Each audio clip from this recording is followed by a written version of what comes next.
A gente está desumanizando o esporte com a tecnologia ou não? O árbitro, de certo modo, sim. Em certa medida, hoje a arbitragem no atletismo, como a gente viu, ela é toda tecnológica.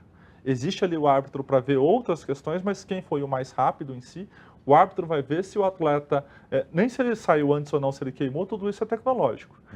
Se ele invadiu a outra raia ou não, isso é tecnológico.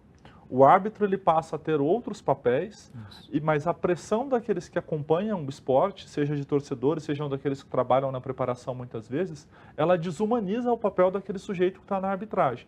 Ou então ela atribui para ele questões que estão fora da arbitragem. Sim, mas não desumaniza o atleta também, criando nele uma super máquina? Eu diria que sim, porque, como a gente está falando, né, o esporte,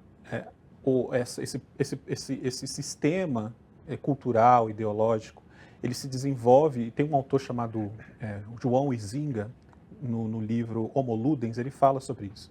O esporte moderno, ou seja, o esporte de sobrenome moderno, ele se desenvolve cada vez mais apartado da cultura social, que permite com que a gente desenvolva uma ética um pouco mais abrangente do significado de ser humano.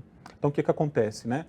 Desenvolvido apartado disso e convergindo cada vez mais com o interesse do modo de produção vigente, o esporte ele opera como uma espécie de infraestrutura que permite que esse modo de produção fale mais do que os próprios indivíduos e corpos humanos, né? Então, são naturezas que se apresentam no esporte de maneira real e objetiva, mas que são submetidas por uma ordem de produtividade cada vez maior a se adaptar às máquinas e até se transformar tais como, né? Ou nos próprios dados, e aí você vai ter essa situação onde o técnico vai falar com base de dados, vai cobrar o atleta, não, você não se esforçou porque eu tenho dado. Isso. A nossa equipe perdeu porque você não seguiu o dado que estava planejado, como se fosse absolutamente matemático. A matemática ela tem um papel cada vez mais importante no esporte, mas ela não pode se limitar, o atleta não vai se limitar muitas vezes a fazer aquilo que é matemático.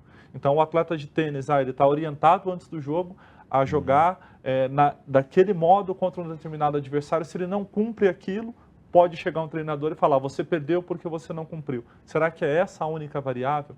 Esse é um risco que a tecnologia sim impõe de desumanizar. Você tem que ir lá e agir como um robô, e não como um atleta, como um ser que sente, como um ser que percebe o modo como o seu oponente também atua, mudando essa dinâmica do jogo. Vou citar isso um pouquinho, a questão a evolução da tecnologia genética, por exemplo, que permite prever, por exemplo, para qual modalidade aquele corpo é destinado, né? é apto, né? Inclusive, qual função dentro do campo aquele corpo deve cumprir ou não? Desenvolve-se dentro da Faculdade de Medicina, da USP, não é pejorativo, mas um nome simplificado, uma espécie de treinamento genético, ou que é um conjunto de informações genéticas que permite com que o cientista diga para aquela pessoa que ela é melhor, ou ela vai se dar melhor correndo ou pedalando, ou, né?